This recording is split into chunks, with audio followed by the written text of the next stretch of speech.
Kita lanjut ya pelajaran kita. Teori kita hari ini pendapatan nasional dalam pendekatan ekonomi Islam. Assalamualaikum warahmatullahi wabarakatuh. Oke, ini dah. Kita mulai kita menuju sebuah bentuk dari kebijakan sebuah negara untuk kesejahteraan bangsa. Hari ini kita mengenal istilah dari Pak Purbaya Sadewa. Apa istilahnya? Ada yang tahu? Jargonnya hari ini.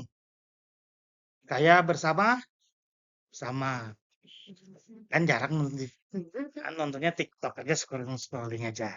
Jadi ada jargon dari Menteri Keuangan kita, Purbaya Sadewa itu adalah kaya bersama sama. Ini nanti akan kita bahas di sini, pendapatan nasional. Nanti kita hubungkan dengan pendekatan ekonomi Islam. Oke, ada 4 poin nih. Coba kita satu-satu kita jelaskan.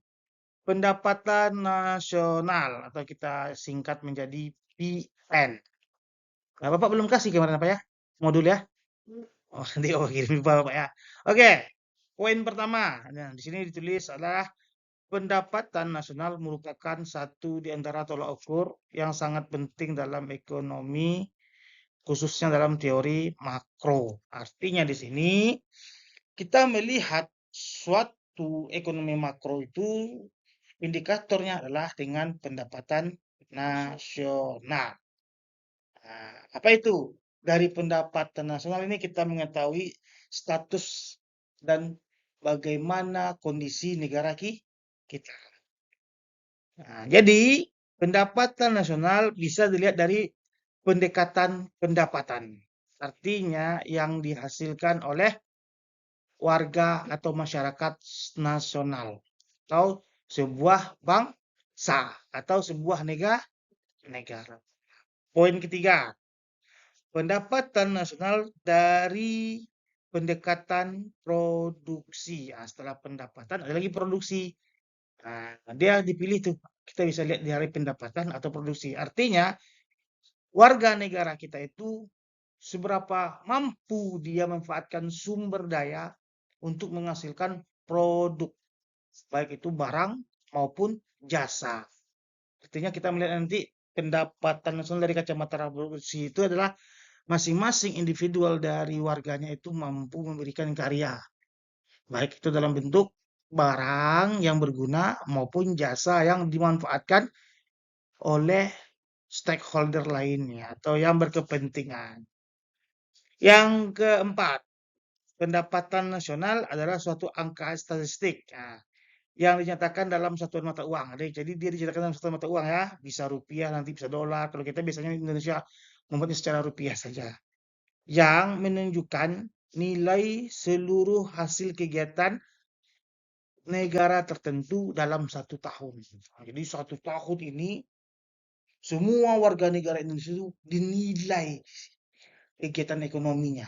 Apakah dia memiliki slope negatif atau memiliki slope positif. Apa artinya? Apakah dia menghasilkan pendapatan atau dia yang mengurangi pendapatan. Apa contohnya Pak yang mengurangi pendapatan Pak? Ya, bisa dikatakan contohnya kalau kita punya keluarga ya yang belum berpenghasilan itu nanti akan menjadi pengurang dari pendapatan nasional. Kenapa? Dia nanti menjadi pembagi untuk pendapatan per kapita. Nah, jadi hari ini insya Allah kawan-kawan tak jadi beban. Tapi secara nasional kalau belum berpenghasilan itu dikategorikan sebagai pengurang pendapatan nasional. Secara per kapita nanti. Nanti kita bahas ya. Tidak masalah, itu namanya proses. Setelah ini kan bergulir. Bapak nanti umur-umur 70-an Bapak pula yang tak bisa ngapa-ngapain. Teman-teman yang lagi puncak-puncaknya karirnya kan. Kan hidup itu berputar. Artinya berputar nggak sampai titik nol. Itu balik lagi enggak. Kita nggak ada reinkarnasi ya. Sampai titik nol, dari nol jalan terus sampai ke nol mati. Selesai. Kan orang bilang itu berputar. Dari nol jalan dia ke 1, 2, 3 sampai nanti balik lagi ke 360 derajat. Balik lagi ke 1 derajat. Enggak, itu reinkarnasi. Islam nggak percaya reinkarnasi. Hidup itu satu putaran saja kita. Dari nol kembali ke nol. Nggak ada lagi kita beli satu-satu. Mati. Kawan-kawan lagi yang melanjutkan. Artinya ada regenerasi. Oke, kita lanjut. Pengertian pendapatan nasional. Nah, ini masih teori semua ya, belum ada lagi kita nanti hitung-hitungannya. Pendapatan nasional adalah ukuran atau nilai output berupa barang dan jasa yang dihasilkan suatu negara dalam periode tertentu. Berapa periodenya? Satu tahun. Nah, Zahra lagi fokus nih. Yang merupakan bagian dari jumlah seluruh pendapatan yang diterima oleh masyarakat dalam suatu negara dalam satu. Poin kedua, pendapatan nasional memiliki peran yang sangat vital bagi sebuah negara. Karena pendapatan nasional merupakan salah satu tolak ukur keberhasilan perekonomian suatu negara. Artinya, semakin tinggi pendapatan nasional suatu negara, maka dikategorikan semakin produktif masyarakatnya atau semakin besar pendapatan masyarakatnya. Kalau semakin besar pendapatan masyarakat, tentu konsumsinya akan naik. Tapi tidak semuanya akan dikonsumsinya dari kenaikan pendapatannya. Tapi nanti kan ada yang namanya itu tindak lanjut dari kenaikan pendapatan. Kemarin kita lihat, kemarin kita hitung ya. Kita hitung kemarin rata-rata preferensi konsumsi kita. Kalau naik gaji atau pendapat kita sekian persen, maka dari pendapat yang naik itu, jadi kita hitung cuma 20% yang digunakan untuk konsumsi. 80%-nya kan tidak kita gunakan untuk konsumsi. Maka nanti bisa digunakan untuk apa? Investasi. Sehingga menghasilkan sumber ekonomi real yang baru dan menyerap tenaga kerja. Itu dikatakan oleh Menteri Purbaya Sadewa. Ya, kita harapkan pertumbuhan ekonomi. Katanya, kalau hari ini pertumbuhan ekonomi kita 5%, itu orang yang nganggur-nganggur nggak keserap. Katanya. Karena apa? Sekarang kelas menengah itu sudah turun menjadi banyak turun menjadi kelas bawah. Siapa itu? Orang-orang kemarin yang kerja di kantoran yang di layoff, lalu sekarang hari ini dia beralih kerja menjadi profesi yang informal. Apa contohnya? Sopir online, pengendara online. Yang hari ini dikatakan mereka itu adalah orang-orang terpelajar tapi turun kelasnya menjadi kelas menengah ke bawah. Itu yang mau kita naik lagi, kita downgrade ya. Nah, bagaimana caranya? Buka lapangan pekerjaan. Bagaimana caranya? Meningkatkan pertumbuhan ekonomi. Maka pendapatan nasional ini harus ditingkatkan. Tadi kita lihatkan, ya. Semakin bagus pendapatan nasional, artinya kemarin kita bilang konsumsi, semakin meningkat kita, maka pendidikan ini digunakan, kemarin kita hitung apa? 20% untuk konsumsi, 80% kita gunakan untuk save atau investasi. Kalau ini terus bergulir, maka akan membuka lapangan yang kita sebut dengan labor growth, yaitu pertumbuhan tenaga lapangan kerja. Ya, karena apa? Karena akan dibukanya keran-keran ekonomi yang baru. Oke, ketiga. Nah dia tadi Pak, ya udah selesai ketiga dia, Bapak jelaskan. Lanjut. Pendapatan nasional sebagai indikator kesejahteraan. Nah, kita cari lagi. Ini tadi kan Bapak bilang tentang membuka keran-keran ekonomi yang baru. Sekarang kita bicara tentang sebagai indikator kesejahteraan. Ya, indikator kesejahteraan. Jadi salah satunya adalah pendapatan nasional. Oke, poin pertama. Pendekatan ekonomi konvensional menyatakan bahwa GDP atau NGP real dapat dijadikan sebagai suatu ukuran kesejahteraan dalam ekonomi, dikenal dengan measure of economic welfare. Artinya pendekatan kesejahteraan masyarakat. Di GDP atau GNP Nah, apa itu GDP? Gross Domestic Product. Apa itu GDP? Gross National Product. Nanti kita bahas bedanya. Oke. Pada waktu GNP naik, maka diasumsikan atau dianggap ya bahwa rakyat secara materi bertambah. Baik posisinya atau sebaliknya, kalau turun GNP-nya, maka rakyat dianggap apa? Pendapatannya berkurang. Nah, kemarin kata Pak Purbaya, ya di triwulan kedua itu kemarin masyarakat pendapatannya mulai berkurang. Kenapa? Susahnya mencapai target untuk kebutuhan sehari-hari. Makanya pada waktu itu terjadilah banyaknya resistensi atau perlawanan dari masyarakat karena apa? Impact dalam dia tidak bisa memenuhi kebutuhannya secara menyeluruh. Nah, tapi hari ini kata Pak Purbaya sudah mulai menaik tuh ya pendapatan masing-masing masyarakat. Bagaimana cara membuktikannya? Ya kepercayaannya terhadap pemerintah mulai naik. Artinya demo-demo nggak lagi seperti yang kemarin parahnya. Kata Menteri Keuangan. Ya kita dengarkan saja ya, karena dia yang punya data. Oke, lanjut ya. Kritik pendapatan nasional sebagai indikator kesejahteraan. Nah, kritik terhadap GNP sebagai ukuran kesejahteraan ekonomi muncul dan para pengkritik mengatakan bahwa GNP per kapita merupakan ukuran kesejahteraan yang tidak sempurna. Artinya apa dia mengatakan? Ya, tidak bisa dikatakan mewakili seluruh rakyat Indonesia. Semakin besar katanya GNP lalu dibagi dengan jumlah penduduk, itu nggak bisa diindikasikan semua masyarakat itu sejahtera. Apa contohnya? Contohnya, ya,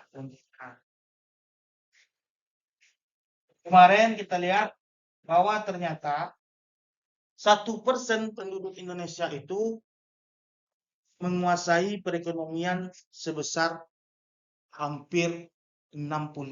1%. Berapa penduduk Indonesia sekarang? Berapa penduduk Indonesia sekarang? Berapa? Berapa penduduk Indonesia? Kira-kira berapa penduduk Indonesia? Berapa? 208? Jadi 1% penduduk Indonesia jumlahnya sebesar berapa? Berapa jumlahnya 1%? 286 juta. 1%-nya berapa? Berapa 1%-nya 5? 86 itu jumlah total semuanya. 1%-nya berapa? 2 juta. 286 1%-nya berapa? 2.860. Jadi ada 2.860. Ya, kita anggap 2,860 juta jiwa. Ini data kemarin dari Silios dikatakan ini adalah orang yang menguasai perekonomian sebesar berapa? Tahu berapa? Lebih kurang 60% ekonomi mereka yang menguasai. Siapa? 2,860 juta jiwa mereka yang menguasai. Dengan GDP kita berjumlah berapa? Tahu berapa jumlah GDP kita? Tahu? Tahu? GDP. Berapa GDP kita jumlahnya? Tidak tahu. Ada sebesar lebih kurang 25.000 triliun. Ini jumlah pendapatan atau produk yang dihasilkan di Indonesia. Ya, ini GDP. GDP. Di mana GDP ini 60%-nya dikuasai oleh sebanyak 2,860 juta jiwa yang mereka yang menguasai. Selebihnya berapa nih? 60% dari 25 ribu. Berapa? Berapa 60% dari 25.000 triliun? Kita udah mulai membayangkan uang-uang yang tak pernah kita bicarakan nih, ya Lima. Pernah kita bicara sampai uang 25.000 triliun? Tidak.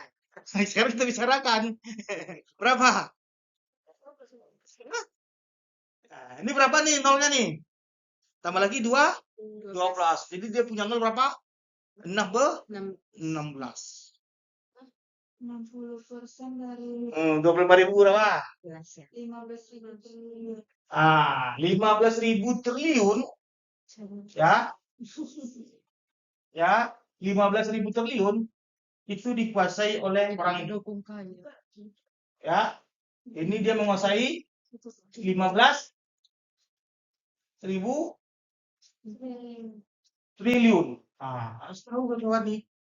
2,860 juta jiwa menguasai 15 triliun. 99%. Ya. Kurangi. 286 juta dikurangi 286 juta dikurangi 2,860 juta. Berapa? Berapa? Ayo kurangi. 286 juta. Enggak usah ditanya 286 dikurangi 2,86. Berapa? Bapak bicarakan ini, kritik ini disampaikan oleh ahli-ahli ini. Berapa?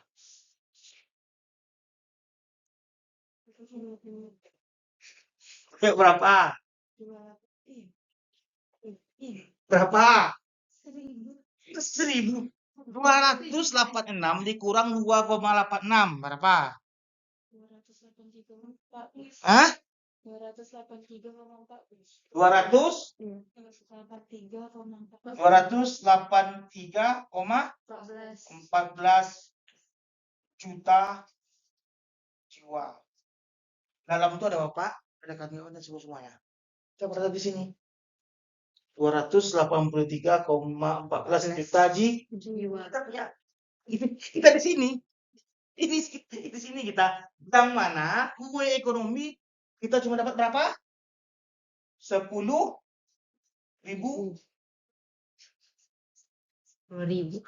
triliun. Makanya. Oke, kita bagi. Bagilah. 15 triliun dibagi 2,860 juta jiwa. Bagi. Berapa? 15.000 triliun atau kita anggap aja 15.000 dibagi 2,860. Berapa? 15.000 dibagi 2,860. 15.000 dibagi 2,860. Berapa? Dibagi 2. Ayo 5. 15.000 masa error dibagi 2,86. Kita membuktikan nih kata pengkritik ini. Berapa?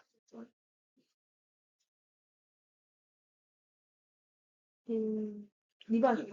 Iya, 15.000 dibagi 2,860. 5,244. Dan 1 jiwa ini ya dia menghasilkan pendapatan rata-rata itu sebesar berapa?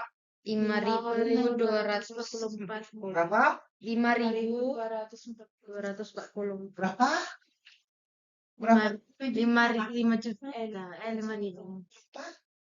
5 juta. 5 triliun. 5.000. Berapa? 5,244 tahun. Lah hitungannya dari itu. Kita balikkan lagi.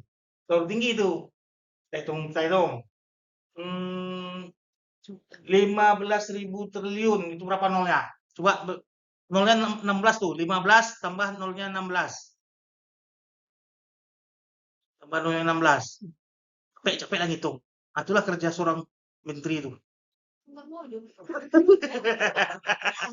Mau? Nanya cuma sampai ini. Nah, kita jadikan ini 28. Nanti ini juta, kita hilangkan jutanya. Nah, kita hilangkan jutanya. Jadi ini tinggal 2860. Berarti kalau kita hilangkan sini 06, berarti tinggal 15 0 0 0 0 0 Error, 0. Pak. Ayo bagi. Bagi 15 miliar, Jam 45. 15 miliar.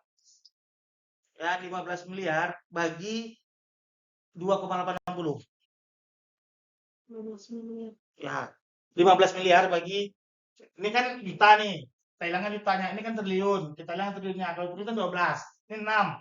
Kita korek 6. Jadi kan tinggal sini kan 6. Ini hilang nih. Kita coret. Nah, jadi tinggal 15 miliar dibagi 2,860. Berapa? 5,860. 5.024.000.755. Hmm? 5 miliar, Pak. 15 miliar, 15, 9 dibagi 2,86. 5 miliar. Berapa? 5 miliar 244. Jadi ada orang 5.000. pendapatan per kapitanya, baik itu orang bayi, 5 triliun. ya, orang bayi dan lain sebagainya itu pendapatannya sampai 5 miliar dalam 1 tahun. 5 miliar. Totalnya ada sebanyak 2,860 juta ji. Dia memiliki rata-rata pendapatan 5 miliar per tahun. Kita bagi ini lagi. Ini lagi. Mau kita lihat nih ketimpangannya nih, ketimpangannya. Oke. Ya, 283. 3,14 juta jiwa. Kue ekonominya berapa? 10.000 triliun. Triliun. Oke. Kita hilangkan jiwanya di sini. Berarti dari triliun menjadi Miliar. Berarti ini berapa? Dari triliun menjadi apa? Miliar. Juta. 6. Ya, 6. Jadi kita ya. Ini 10.000 karena ini juta, 6, ini triliun, triliun kan 12 angkanya. Iya. Ini 6, dikurangin 6 sini. Berarti tinggal 10 miliar. Dibagi banyak 283,14. Berapa? Berapa hasilnya? 8.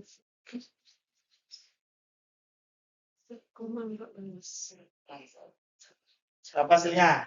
35 juta. Hah? 35 juta. Berapa? 35.318. 35 juta. Rata-rata pendapatannya per tahun. Ini belum tentu kita semuanya. Belum tentu kita semua di sini. Di sini ada masyarakat luar negeri. Karena ini adalah GDP, Gross Domestic Product. Siapapun yang ada di negeri ini dihitung. Sedangkan dia ini menghasilkan 5 miliar. Bayangkan jauh ini. 5 miliar 1 tahun. 1% orang ini. Di sini cuma dapat 35 juta. Kalau 35 juta, kita bagi 12, berapa? Rata-rata penghasilannya cuma berapa? 2 juta 1.000 per bulan. Kalau dia punya anak 3, hidup enggak? Juga sebulan. Hah? Kalau ini, berapa sebulan? Dapat. Berapa sebulannya dapat?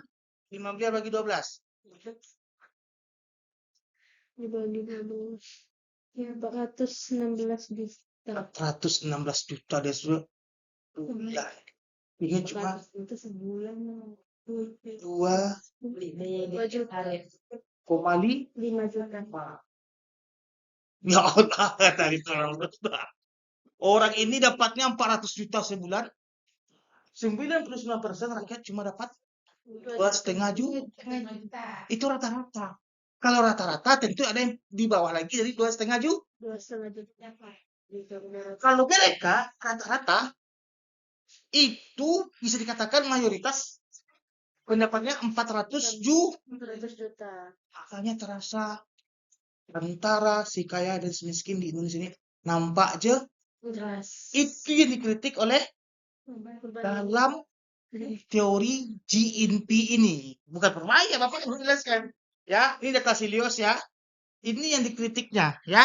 Dia mengatakan tidak semuanya itu bisa disamaratakan.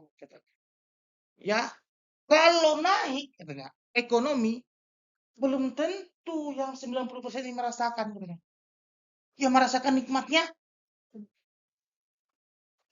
ini. Orang ini, satu orang berpenghasilan 400 juta sebulan. Enak hidupnya enggak? Enak banget. Kalau orang ini sebulan di situ sudah termasuk makan, pakaian, ya tempat tinggal cuma 2.500.000. Enak hidupnya enggak?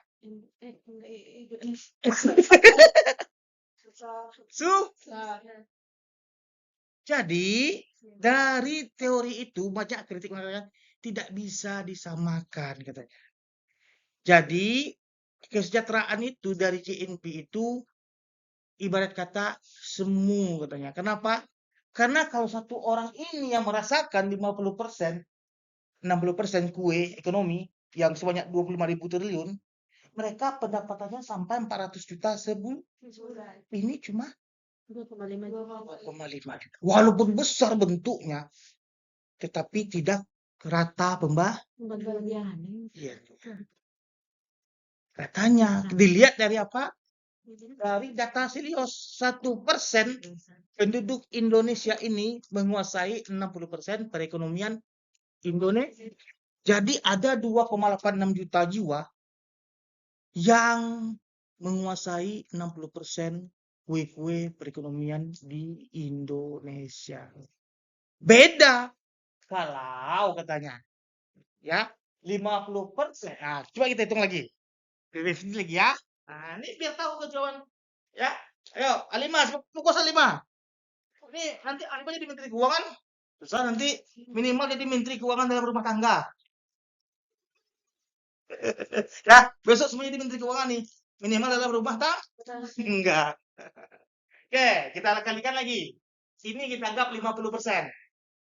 50% penduduk Indonesia menguasai 60% kue ekonomi. Nah, berapa jumlah penduduk 60%? 50%. 1.430 Apa? juta jiwa itu kan.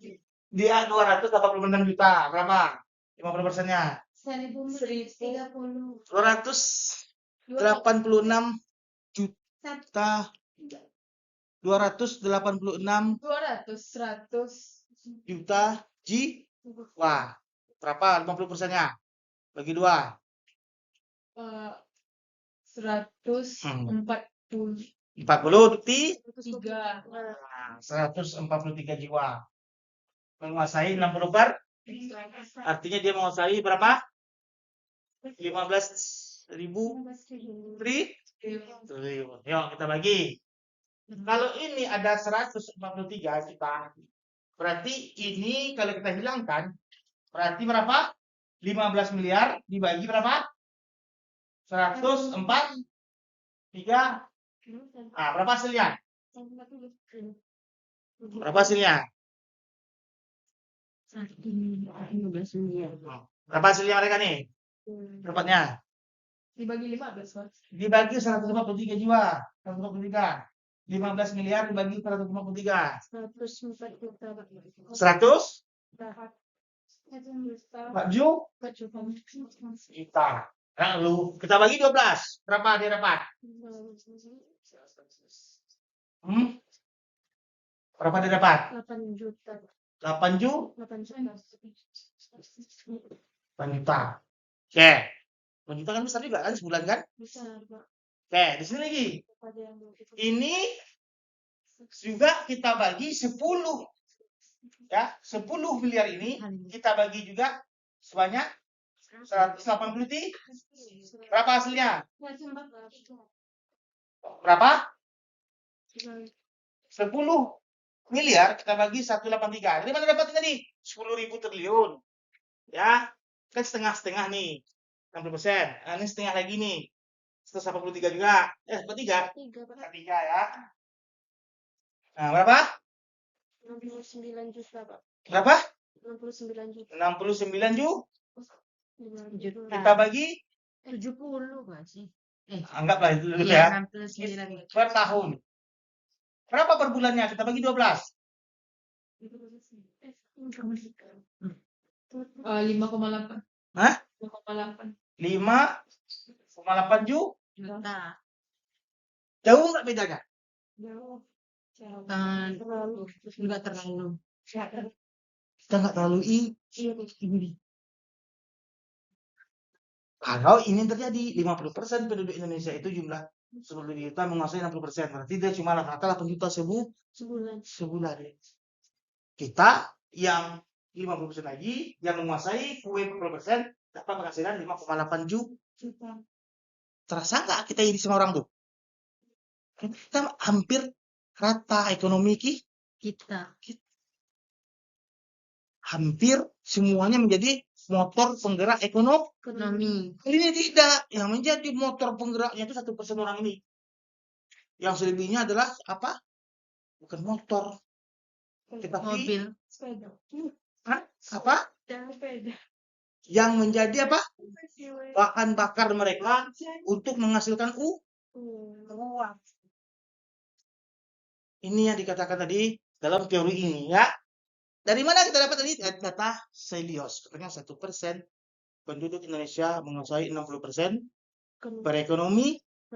Kalau kita kalikan dari utang kita kan 8.000 triliun sekarang. Ya, rata-rata kan katanya tidak boleh lewat dari 30%. Anggaplah 8.000 triliun itu 30%. Kalau 80% kan berapa? Kalau 100%-nya mencapai 25.000. Berarti 1 tahun ada uang di Indonesia ini berputar sebanyak 25.000 triliun.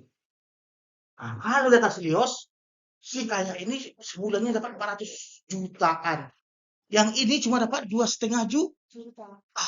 Apa yang didapatkan 2,5 juta sekarang? Hah? Cuma bisa merasakan hidup semepet-mepet. Nah, itu tadi kritiknya. Maka bagaimana kita memandangnya? Belum ada yang namanya data resmi bagaimana menjadikan sebuah indikator baru. Tapi kita bisa menjadikan itu sebagai landasan berpikir.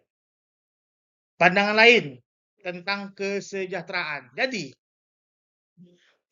ya, kan katanya tadi kan ada kritik nih. Salah satunya yang kritik adalah Bank Dunia. Katanya tidak bisa kita jadikan itu landasan. Kalau kita feedback dari data Silios, kacau. Ternyata 1% penduduk Indonesia itu pendapatan sebulannya adalah 400 juta. 90% penduduk Indonesia pendapatannya cuma 2,5 juta. Jauh ketimpangannya katanya. Jauh ketimpangannya. Maka ada lagi di sini caranya, pandang lagi kesejahteraan. Bank Dunia memperkenalkan pendekatan pembangunan pertumbuhan ekonomi dengan pemerataan. Disebut dengan redistribution with growth. Apa itu? Ya, pertumbuhan dengan pemerataan. Dan ILO. Apa itu ILO? ILO itu adalah International Labour Organization, organisasi buruh internasional. Menawarkan pendekatan pemenuhan kebutuhan dasar, basic need approach sebagai solusi. Jadi mereka berdua ini melihat bukan pakai ini lagi. Pendekatan GNP dibagi perbedaan bukan itu lagi. Tapi dilihat pertama, kalau Bank Dunia menawarkan redistribusinya, apakah terdistribusi baik nggak? Kalau nggak baik, nggak bagus tuh. Apa contohnya tadi yang kita ceritakan pakai data Celios itu redistribusi. Kalau kita lihat redistribusi terjadi yang namanya itu tidak pemerataan pendapatan Nasional. di mana 1% orang mampu menguasai 60% ekonomi. Sedangkan 40% diambil oleh 90% masyarakat Indonesia. Enggak rata. Bagaimana ratanya? Ini 50%, 60 diambilnya. 50% lagi diambilnya 40% kue ekonomi, maka hampir rata lah dia. Katanya cuma 5,8, di sini 8 Juta. Ini ditawarkan oleh siapa? Bank Dunia. Ditawarkan oleh Bank Dunia. Ditawarkan oleh Bank Dunia. Jadi kita lihat, kita bagi. Ya kalau ternyata ekonomi itu dikuasai oleh segelintir orang, maka itu tidak menjadi acuan kesejahteraan. Kalau tadi yang pertama, 1% masyarakat Indonesia menguasai ya 60% kue ekonomi. Sejahtera nggak yang 1%? Sejahtera nggak 1%? Sejahtera nggak 1% dari Silius tadi? Apabila enggak. 486 juta di sebulan dapat. Sejahtera nggak dia? Sejahtera banget. Sejahtera banget. Untuk beli baju dia nggak mikir lagi. Ya kan? Untuk beli apa lagi? Dia nggak mikir lagi. Tapi di sini 2,5 juta per bulan itu untuk 99%. Sejahtera nggak mereka? Kurang. Kurang. Bank Dunia mengatakan hari ini ya satu orang itu harus apa? Pengeluarannya artinya dia harus mengeluarkan uang sehari itu kalau satu orang katanya rata-rata itu harus $2. Dolar berapa sekarang? 17. Anggaplah 16.500. $2 berapa? 33. 33.000. 33.000 dikali berapa? Sebanyak Orang. 30 hari. Berapa uangnya? 330. Hmm? Ah, ya? 990.000. 900. Anggaplah 900 1 juta. Seorang. Baik itu bayi maupun tidak. Kalau dia punya anak 2, istri 1, suami 1, berarti 4. Berapa dia harus punya gaji sebulan? 4 juta. Sejahtera nggak? Enggak. Dikatakan oleh Bank Dunia minimal dia punya harus penghasilan 4 juta. Karena dia mengatakan satu manusia ini sehari itu mengeluarkan biaya untuk hidupnya sebesar $2. Maka kemarin ada Bank Dunia mengatakan adalah 60% penduduk Indonesia itu tahu datanya kemarin kan? Tahu datanya? Tahu sudah datanya kan? 60% penduduk Indonesia itu karena ini 99% kita cuma berhasil berapa? 2,5. Kalau kita bayangkan dia punya 2 anak saja, satu istrinya belum 2 lagi. Ya. Nah, dia harus menghasilkan berapa? 4 juta. Kalau cuma 2,5 juta rata-rata penghasilan per bulan. Kacau nggak? Kacau.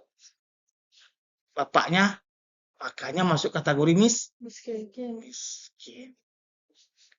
Ya, artinya apa kawan-kawan? Tapi ada bantahan dari BPS. BPS mengatakan kita cuma cukup mengeluarkan 20.000 sehari.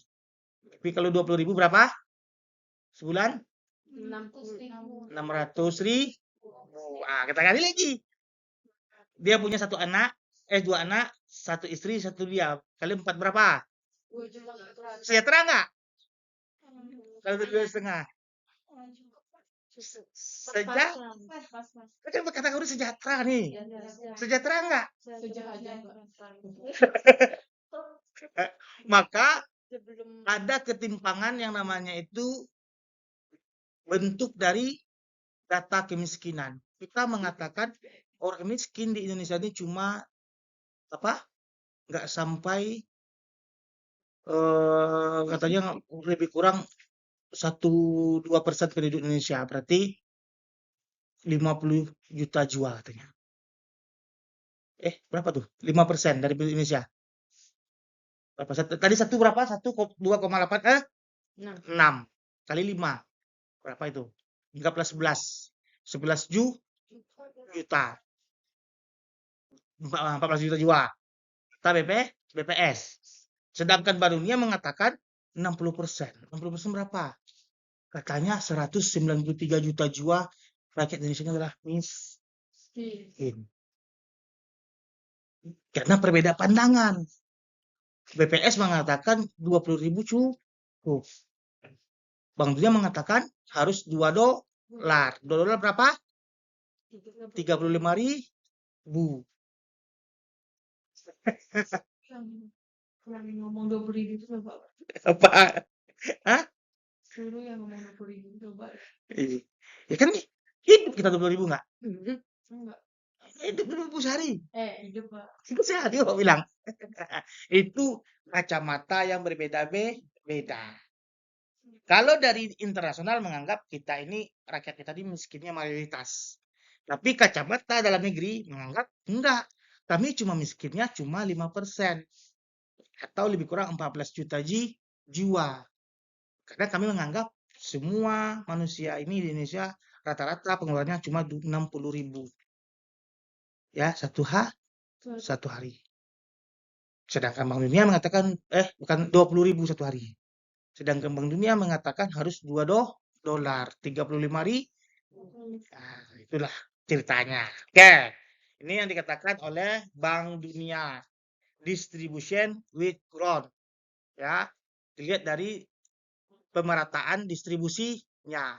Maka Silios kemarin menilai Indonesia ini belum sejahtera karena apa? Dia melihat dari sistemnya Bank Dunia. Redistribution with growth, pertumbuhan dengan pemerataan. Maka dia mengatakan enggak. 1% penduduk Indonesia ini menguasai berapa tadi? 60% ekonomi katanya. Maka dia penghasilan 400 juta. Sebulan kita cuma 2,5 juta. Oke, kita lanjutkan. Selanjutnya, ILO. Basic Needs Approach. Pendekatannya melalui kebutuhan dasar. Nah, apa ini? ILO nih. ILO ini seperti UMR. UMR. Apa itu? Upah minimum regional.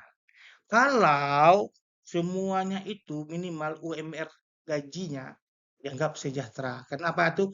UMR itu adalah upah untuk memenuhi kebutuhan dasar. Apa? Sandang. Apa sandang tuh?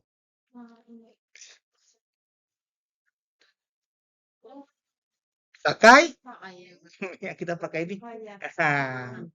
Pangan apa? Makan kita nasi. Masuk nggak hamburger? Masuk nggak bisa? Enggak. Kebutuhan apa tuh? Nasi, minyak goreng. Beliin. Terakhir apa? Apa itu? Nah, tempat tinggal kita berlindung dari panas dan hujan.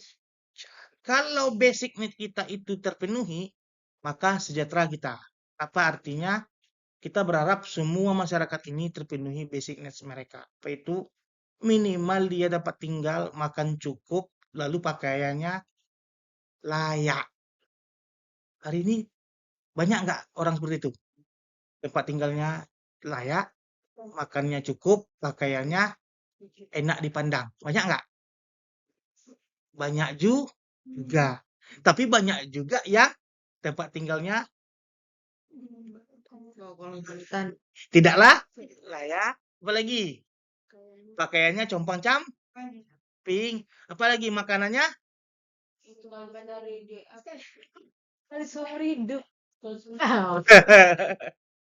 makanannya cuma apa?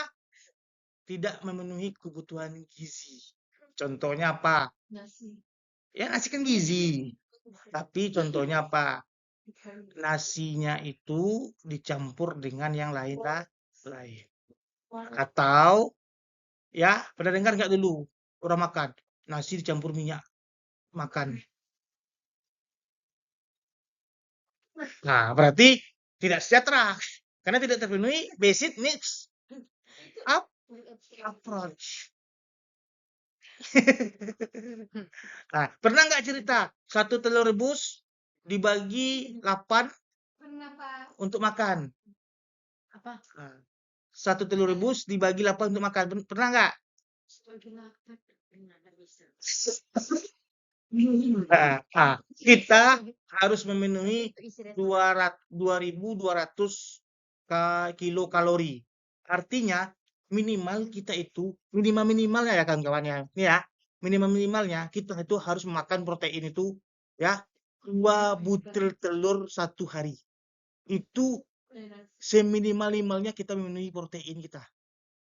2 telur rebus sehari. Jadi kalau kita kalikan tuh berapa telur sekarang? 2.000. 2.000 dikali 2 berapa? 4.000 kita rebus itu kita makan baru terpenuhi protein kita. Itu baru untuk protein. Karbohidrat minimal kita harus makan berapa? 300 gram nasi per hari atau 1/3 kilo. Kalau lebih, Pak. Lebih bagus lah. Obesitas dia kayak bapak kan. Saya Nah, berarti kan gizi itu kan ada larinya ke badan, ada larinya ke mana? Ya, apa ada dampaknya nanti kekurangan gizi?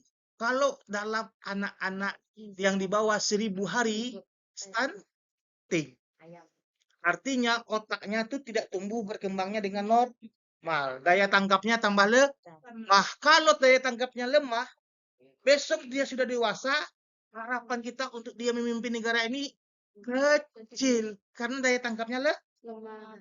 ujung-ujungnya apa? Menjadi pesuruh lagi. Artinya apa? Ya, negara menghasilkan pesuruh. Kalau kita biarkan stunting, negara menghasilkan pesuruh.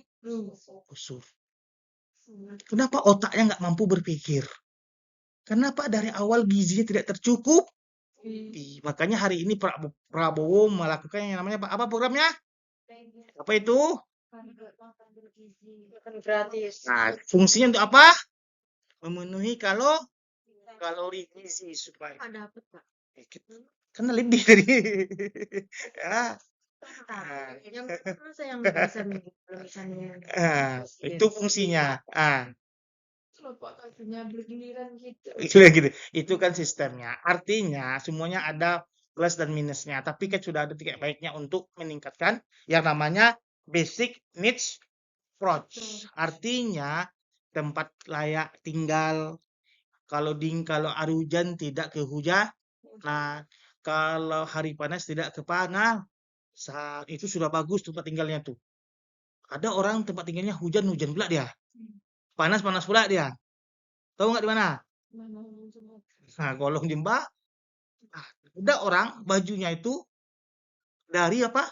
Sisa baju orang. Ada orang makannya itu tadi. Emaknya dibeli telur satu dibaginya 8. Ya, untuk apa tuh? Untuk makan pagi dan makan malam. Ya, bapaknya satu potong kecil, dia satu potong kecil, anaknya dia satu potong kecil. Satu potong lagi nanti untuk malam lagi makannya. Terpenuhi nggak gizi? Enggak. Ujung-ujungnya menghasilkan apa lagi? Menghasilkan pesuruh. Ya kalau otaknya nggak sampai untuk nangkap gimana? Diajari dia nggak bisa. Kenapa? Stunting. Daya tangkapnya lemah. Kalau udah dewasa, apa kerjanya bisa? Apa kerjanya bisa lagi? Alif. Alif mah terlalu keras sekali dia ngomong. Nah, jadi kalau dari ILO, International Labour Organization, dia berpikir, kalau seluruh warga sudah terpenuhi basic needs approach-nya, maka ILO menganggap sudah ada kesejahteraan. Ini solusinya. Tapi hari ini kita masih menganggap pakai konvensional lama. Yaitu dilihat dari apa? Rata-rata total dari kue ekonomi dibagi jumlah penduduk melihat kesejahteraan. Karena tahu nanti kawan-kawan menjadi pemimpin Indonesia, gunakanlah dua pendekatan ini. Berani ngomong. Karena tahu besok kan Zahra jadi Menteri Keuangan dengan katakan, hari ini Indonesia belum sejahtera. Kenapa? Karena 99% rakyat Indonesia masih 2,5 juta pendapatannya. 1% 400 juta. Tidak sejahtera. Walaupun uang banyak, tapi tidak sejahtera. Kenapa? Tidak terjadi namanya pemerataan. Ngomong. Untung orang dengar Zahara kan. Pak Zahara nih yang berani ngomong ya. Tahu ya, Ripa jadi Menteri Keuangan besok atau Menteri Sosial mengatakan Indonesia belum sejahtera. Kenapa? Karena banyak penduduk Indonesia yang belum bisa memenuhi kebutuhan dasarnya. Apa itu? Tempat tinggalnya tidak layak, pakaiannya tidak layak, dan makannya tidak memenuhi gizi. Kalau berani dia ngomong itu, hari ini jadi menteri, nanti siang langsung duh. Bukan. Contoh. Contoh. Ya, contoh saja. Oke, tapi kalau jadi menteri besok, jangan jelekkan negara, tapi perbaiki secara sistematik. Sistematik. Kalau kita jelekkan negara, reaksi masyarakat akan negatif. Maka yang akan terjadi adalah perlawanan masyarakat. Nah, data itu tetap kita pegang, lalu kita akan memperbaiki negara secara terstruktur. Nah, oke, lanjut ya. Pandangan Islam terhadap perekonomian. Oke ya. Suatu hal yang membedakan sistem ekonomi Islam dengan sistem ekonomi lainnya adalah penggunaan parameter falah. Apa itu falah? Kesejahteraan. Dalam Islam, falah itu mengacu kepada konsep manusia itu sendiri. Artinya apa? Artinya seluruh kegiatan duniawi termasuk dalam aspek ekonomi diarahkan tidak saja untuk memenuhi tuntutan fisik jasadiah, melainkan memenuhi kebutuhan rohani di mana merupakan sebagai landasan manusia. Ya. Jadi, kalau nanti semua masyarakat sudah sejahtera, baik itu dari ILO, ya, artinya apa? Basic need approach-nya itu terpenuhi. Kedua, apa? Atau dari Bank Dunia, redistribution with growth. Artinya pertumbuhannya melihat dari pemerataannya, kayak Bapak bilang ini. Tetapi agamanya rusak. Sama juga. Apalagi Attitude-nya. attitude-nya nggak ada. Berarti Islam memandang itu tidak mencapai kesejahteraan. Jadi Islam menambahkan konsepnya pakai konsep rohani. Ya, jadi tambah berat kerja Zahara dan Ripa sebagai Menteri Keuangan dan Menteri Sosial. Kalau tadi kan cuma ngitung-ngitung aja. Sekarang dia harus memperhatikan kalau pakai Islam dia harus memperhatikan apa? Sholat subuh ke masjid enggak bapaknya? Kan gitu. Ya, hah? Baca Quran enggak habis maghrib anak-anaknya sama bapaknya dan ibunya? Ada nggak bapaknya dan ibunya tuh mengajarkan yang baik-baik kepada anaknya? Atau anaknya nangis kasih gadget, lalu dia sibuk juga pakai gadget. Nggak tahu dia bahwa anak itu tuh nonton yang tidak sepatutnya ditonton. Ya, pada ujung-ujung cerita, walau sejahtera dia makannya itu enak. Tapi pas orang azan, Allahu Akbar, Allahu Akbar. Bilangnya ke anaknya tuh, gimana? Enak nonton YouTube-nya? Enak, Pak. Padahal azan berkumandang. Nah, Paknya juga sibuk nonton YouTube. Apa? Nonton, apa namanya tuh, lelucon bapak-bapak. Kok komedi bapak-bapak? Bapak jokes bapak-bapak. Itu menandakan kita belum sejahtera dalam konsep Islam. Kenapa? Kita cuma memenuhi jasa dia kita saja. Rohani kita tidak. Berarti konsep falah kita tidak dapat kemenangan. Apa itu kemenangan? Kita bisa menjalani kehidupan dunia dengan ketercukupan dan juga nanti di akhirat kita mendapatkan ridho Allah. Oke, kita lanjut ya. Pendapatan nasional berdasarkan ekonomi Islam. Itu tadi konsep ya. Jadi konsepnya kita harus memandang dua. Yang secara komprehensif dan simultan. Ya, secara serentak. Pertama, jasa dia terpenuhi. Artinya, konsep apa secara konsep pakai? Apakah redistribution with growth dari Bank Dunia atau ILO basic need approach terpenuhi? Oke. Kalau tidak terpenuhi rohaninya, berarti dianggap sejahtera. Yang kedua lagi, pendapatan berdasarkan ekonomi Islam. Bacalah Halimah dulu Halimah. Poin 1. Pendapatan nasional harus dapat mengukur penyebaran pendapatan individu rumah tangga. Kendati GNP dikatakan dapat mengukur kinerja kegiatan ekonomi yang terjadi di pasar. Oke, cukup. Jadi balik lagi kita. Dalam Islam, GNP itu masuk bagian dari pengukuran kesejahteraan pendapatan nasional. Ya, karena itu berlandasan jasadiah. Tapi dalam bentuk yang paling sederhana. Apa itu? Kita melihatnya secara kalkulasi keseluruhan contohnya ini. Tapi pas kita pakai pakai Bank Dunia, ternyata tidak sejahtera, ya. Terjadi namanya itu jurang antara si miskin dan si kaya. Si miskin 2,5 juta per bulannya, si kaya sampai 400 juta. Aneh itu. Kedua, baca Ripa. GNP tidak dapat menjelaskan komposisi dan distribusi nyata dari output per kapita dan GNP tidak mampu mendeteksi kegiatan produksi yang tidak ditransaksikan di pasar. Oke, jadi GNP tidak dapat menjelaskan artinya komposisi distribusi nyata. Itu kelemahannya tadi. Pak bilang, konsep tadi yang disampaikan oleh Silios. Silios yang menyampaikan, kalau kita lihat nanti di laporan-laporan kinerja, khususnya yang dikeluarkan oleh pemerintah, nggak akan keluar tuh. Yang keluar cuma apa? Nilai-nilai total saja. Pertumbuhan ekonomi naik katanya. Tapi nyatanya apa? Ya, layoff atau apa? Pemutusan hubungan kerja bertambah. Kan aneh namanya. Karena tidak dilihat dari pemerataan. Yang kedua, transaksi ekonomi banyak tidak terdeteksi. Apa contohnya? Ya tidak terdeteksi transaksi ekonomi. Kayak kawan-kawan nih, Halimah mana tahu dia buat suatu pernak-pernik yang bagus. Disukai oleh Deva. Dibeli oleh Deva.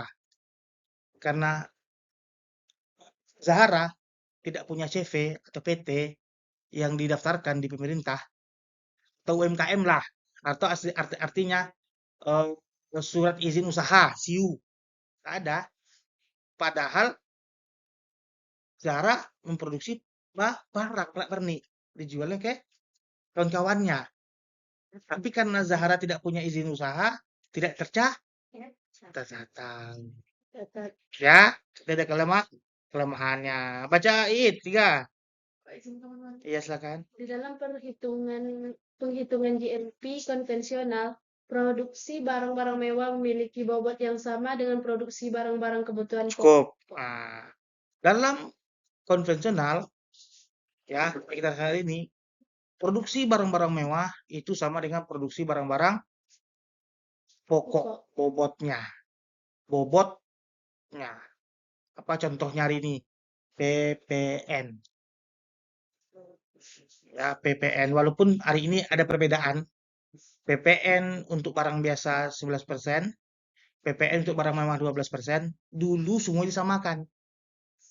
Ya, kalau Zahra atau siapapun pergilah ke mall, belilah baju kena PPN 11%.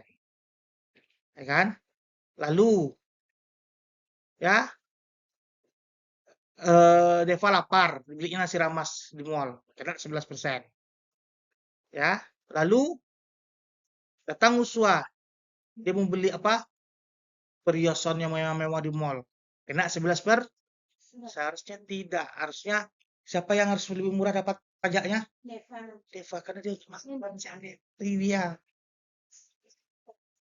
Nah, tapi di konvensional dianggap sama semuanya. Bobotnya sama. Harusnya lebih berat kepada Deva. Kenapa? Deva untuk bagaimana dia bisa beraktivitas lagi. Sedangkan Uswa cuma untuk gaya-gayaan. Ya kan? Untuk gaya-gaya. Harusnya dibuat berbeda. Harusnya yang bahan pokok untuk kebutuhan pokok itu lebih berat bobotnya. Apa gunanya untuk melihat kesejahteraan nilainya? Kalau orang dalam kebutuhan bobot aja dia nggak bisa mencukupi, berarti apa? Bobotnya untuk tidak sejahtera semakin tinggi. Artinya di sini redistribusi pertumbuhan ekonomi. Oke. Lanjut baca Zahra. Satu. Hmm. Pendapatan nasional harus dapat mengukur produksi di sektor pedesaan. Sangatlah disadari bahwa tidaklah mudah mengukur secara akurat produksi komoditas subsisten, namun bagaimanapun juga perlu satu kesepakatan untuk memasukkan angka produksi komoditas yang dikelola secara subsisten ke dalam perhitungan GNP. Nah, jadi banyak ya di desa itu tidak masuk dalam GNP kita. Karena apa tadi? Karena dia berusaha tidak secara ada izin dari pemerintah. Jadi pemerintah nggak tahu. Ya. Oke, kita lanjut. Ini berapa nih? Ketiga, pendapatan nasional harus dapat mengukur kesejahteraan. Dalam ekonomi Islam, sangat penting untuk mengekspresikan kebutuhan efektif atau kebutuhan dasar akan barang dan jasa sebagai persentase total konsumsi. Artinya di sini kawan-kawan balik lagi ke tadi ILO. Dia berpikir bahwa seluruhnya basic needs itu harus bisa dipenuhi oleh masyarakat. Kalau masyarakat sudah bisa memenuhi sandang pangan papannya, ya, maka bisa dikatakan sejahtera itu sudah ada. Ya, dalam ekonomi Islam juga ditambah lagi konteksnya ada rohani yang terpenuh. Terakhir, nih ya. Penelitian dilakukan oleh Prof. William Nordan dan James Tobin dengan yang disebut measure of economic welfare. Artinya pendekatan kesejahteraan ekonomi. Ya, barat. Ya, ini JNP mengukur hasil. Maka MEO merupakan ukuran konsumsi rumah tangga yang memberikan kontribusi kepada kesejahteraan masyarakat. Perkiraan MEO didasarkan kepada asumsi bahwa kesejahteraan rumah tangga merupakan ujung akhir dari seluruh kegiatan ekonomi sesungguhnya. Meski MEO diukur dalam ekonomi barat, konsep ini sebenarnya memberikan petunjuk yang berharga untuk kajian ekonomi Islam. Artinya apa? Kita harus melihat ke dapur-dapur setiap rumah tangga. Apakah ada makanan atau tidak di dapurnya? Kita harus melihat bilik-bilik dan ruang tamu di rumah tangga. Apakah bilik-biliknya dan ruang tamunya itu mampu tidak untuk menjaga mereka dari ancaman-ancaman saat mereka beristirahat. Kita harus melihat juga dalam lemari-lemari masing-masing rumah tangga. Apakah bajunya itu bervariasi atau tidak? Mana tahu bajunya cuma 2. Itu aja dipakainya tiap hari. Ternyata nggak dicuci-cucinya. Maka akhirnya ada kuman. Ujung-ujungnya jadi penyakit. Apa penyakitnya? Tambah merusak yang namanya itu tubuh. Itu yang harus kita lakukan. Oleh sebab itu penelitian ya William Nordan ini penting. Seharusnya negara mampu datang ke tempat-tempat mereka, memeriksa, bukan melihat secara atas saja.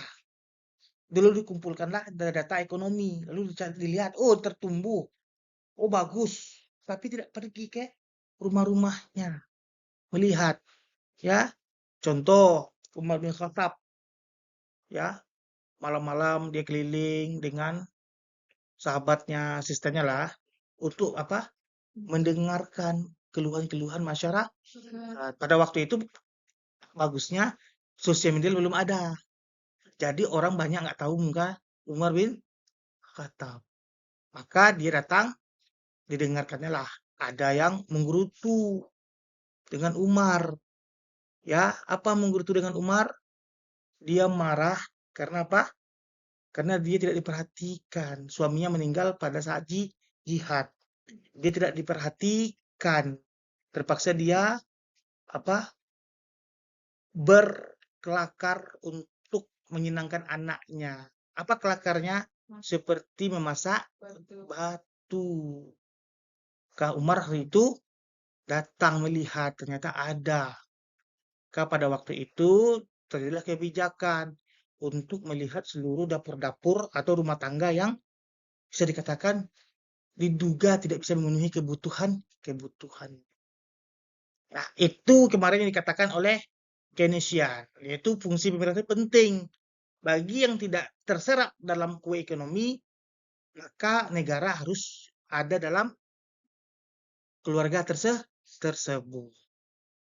Ya, jangan hari ini. Hari ini semuanya dibiarkan secara di atas saja. Memang dibantu, tetapi dibantu dikasih dia uang, pergi dia kantor pos, dapat dia uang, bapaknya. Ternyata bapaknya apa? Tukang judi slot. Uang itu bukan dia digunakannya untuk beli beras, tapi untuk apa? Slot. Kenapa tidak hadir dalam rumah tangga tersebut? Ya, tidak hadir. Apa fungsinya hadir tersebut? Artinya ada pendampingan. Ada pendampingan. Fungsi dari pejabat-pejabat itu adalah mendampingi supaya mereka itu bisa hidup lebih sejahtera. Ada kalanya kesejahteraan itu bersifat sengaja tidak ditimbulkan. Apa tujuannya? Supaya mereka mendapatkan bantuan malas bekerja. Kalau ada pendampingan, kita kan bisa mengunggah perasaannya. Bekerjalah Bu, ini modal ya. Terakhir nih ya, kita lihat kemarin ya di Simpang SKA. Setelah dia ditangkap atau ditarik oleh dinas sosial, lalu dikasih modal untuk apa jualan lah emak-emak tersebut. Akhirnya balik lagi ke Simpang SKA. Ditanya oleh petugas, bukan dia dikasih modal untuk berdagang di pasar. Bahasanya lebih enak kerja ini Pak daripada berdagang. Berarti ada yang namanya itu apa? Pendekatannya tidak bagus. Artinya, measure of economy welfare-nya itu belum dilaksanakan. Pendekatan kesejahteraan ekonominya. Ya, kita cuma menilai dari angka-angka saja. Kita bantu, tidak cukup. Padahal kalau dia masuk ke pasar, belum tentu dia bisa langsung beradaptasi. Tentu butuh waktu dia bisa beradaptasi untuk mencapai hasil yang maksimal. Kalau kita kasih modal, suruh masuk ke pasar, mungkin dia masuk ke pasar pertama, akhirnya dia bingung. Kenapa? Dia sudah biasa beradaptasi dengan lingkungan lamanya. Duduk, habis itu pas lampu merah, jalan-jalan, dapat uang. Kalau kontrak kan berpikir bagaimana orang mau membeli produk-produk kita. Itu ya disebut dalam measure welfare of economic. Artinya ada yang namanya itu pendekatan-pendekatan yang membuat kita itu lebih bisa mengunggah perasaannya. Pakai tokoh agama dan lain sebagainya. Ya, ada lagi nih. Contohnya kita setiap kecamatan punya pendamping agama. Tapi mereka nggak sampai ke masyarakat-masyarakat. Ya, di kemana dia? Nggak tahu kita kemana. Artinya orang-orang yang bermasalah ini tidak didakwahinya. Harusnya didakwahi tiap hari. Karena dia digaji, dakwahi tiap hari. Marah pun terserah, dakwahi tiap hari. Karena itu tugasnya. Tapi kalau cuma datang di masjid, lalu dakwahi orang di masjid, itu sama saja kita membuang garam di tengah laut. Ada fungsinya nggak? Tapi kalau dia pergi, ya nih, ini ada nih manusia silver. Badannya sehat, matanya bagus, kayak bapak kan udah buram nih. Telinganya masih bagus pendengarannya. Badannya sehat, kuat. Datang ke sana jelasi. Meminta-minta itu, walaupun dia marah pertama, tenjunya kita datang lagi. Sampai nanti dia merasa orang ini peduli dengan dia. Akhirnya, Indonesia kali. nah itulah yang dikatakan oleh William Norden ini. Harusnya ada ya kebijakan seperti itu. Artinya pendekatan itu adalah pendekatan humanis. Bersifat apa? Nilai-nilai. Hari ini kan kita pendekatannya apa? Bersifat yuridis. Salah nih aturannya. Tangkap. Lalu apa? Ditakuti. Nggak dikasih solusi. Kalaupun dikasih solusi cuma bantuan. Habis itu dia bingung. Balik lagi ke lingkungan. Lingkungan. Ya. Itulah konsep-konsepnya. Nah, terakhir. Pendistribusian harta yang dilakukan. Nah, apa contohnya lagi? Zakat, sedekah, infak. Di masjid-masjid itu kalau bisa jangan ditampakkanlah total kas masjid 186 juta. Tapi di sampingnya ada orang yang minta. Total kas masjid 200 juta. Tapi di sampingnya ada manusia helper yang pagi-pagi pergi ke lampu merah untuk minta. Harusnya masjid yang mengumpulkan infak dan sedekah itu melakukan pendekatan apa? Tadi measure of welfare ekonomi. Diajarkan mereka, dicarikan solusi mereka supaya mereka bisa beradaptasi dengan lingkungan yang baru. Tapi enggak, itu hiasan saja di masjid-masjid, hiasan di lembaga-lembaga. Kenapa? Karena kalau sekali ada program dibagikan di foto-foto lalu dijadikan itu sebagai program tidak cukup. Tentu mereka dapat ya untuk konsumsi saja, habis itu balik lagi mereka dengan lingkup kehidupan barunya. Itu yang dikatakan tadi, harus sampai kita ke rumah tangganya masing-masing. Artinya apa? Kita menjadi bagian dari rumah tangga tersebut. Ya. Nah, itu agak berat nih orang ekonomi Islam nih.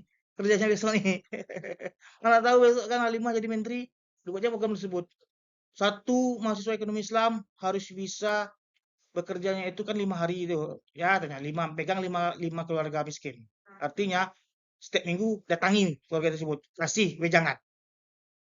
5 hari, 5 hari lah, itu datang lagi. Nah, akan tertumbuhnya kesadaran. Ya, kesadaran dan kasih solusi. Terus, oh Pak, contohnya keluarga ini udah mulai sadar ya Pak, nggak ada lagi dia ke lampu merah Pak. Lalu apa yang bisa dibisakannya? Ternyata dia bisa buat bakwan, bakwannya bagus Pak. Oke, kita support dia untuk jualan bakwan, gorengan. Tapi kita carikan tempat Pak, kita pastikan dia punya tempat yang layak dan bagus. Oke, kita carikan. Nah, setelah itu kita pastikan dia jualan terus. Jangan bisa dibiarkan foto-foto masukkan ke laporan lalu dibiarkan. Nah, itu tidak akan bermanfaat terlalu besar bagi kehidupannya. Ya. Oke. Nah, ada pertanyaan? Ya, itulah pendapatan nasional ya. Bedanya pendapatan nasional dengan gross domestic product, kalau pendapatan nasional itu ya baik manusianya ada di Indonesia maupun manusianya ada di luar Indonesia, kalau dia punya pendapatan maka dihitung sebagai pendapatan nasional. Sedangkan kalau pendapatan bruto ya itu yang ada di negeri kita, baik dibuat oleh masyarakat kita, orang Indonesia, maupun yang dibuat oleh bukan masyarakat kita, artinya orang luar negeri yang tinggal di sini, itu kita hitung semuanya adalah pendapatan bruto. Ingat ya, bedanya PNB dengan PDB. PNB itu baik manusia Indonesia ada di sini maupun di luar negeri, kalau dia menghasilkan uang dalam bekerja atau memproduksi barang dan jasa, itu kita kategorikan pendapatan nasional. Nah, sedangkan GDP, gross domestic product atau pendapatan bruto, ya, kalau di Indonesia nih, kan ada tinggal orang Indonesia, ada tinggal pula orang bukan Indonesia. Kalau dia menghasilkan di sini produk atau pendapatan, maka kita catat sebagai pendapatan bruto. Apa contohnya? Ada investasi di Bali, dibuatnya restoran oleh orang Jerman, maka itu kita sebut bruto. Apa contohnya lagi? Uswah mana tahu besok tinggalnya di Kanada. Situ dia jualan apa? Jualan, kita anggap dia jualan situ tuh ayam geprek rendang. Ya kan laku. Kita anggap Uswah sebagai penyumbang pendapatan nasional. Nah, kalau pasportnya masih Indonesia, kalau udah belum pasportnya di orang Kanada, tidak masuk lagi pendapatan nasional. Nah, oke? Ada pertanyaan? Ada pertanyaan? Cukup? Ya, kita tutup ya pertanyaan kita. Wabillahi taufiq walhidayah. Assalamualaikum warahmatullahi wabarakatuh.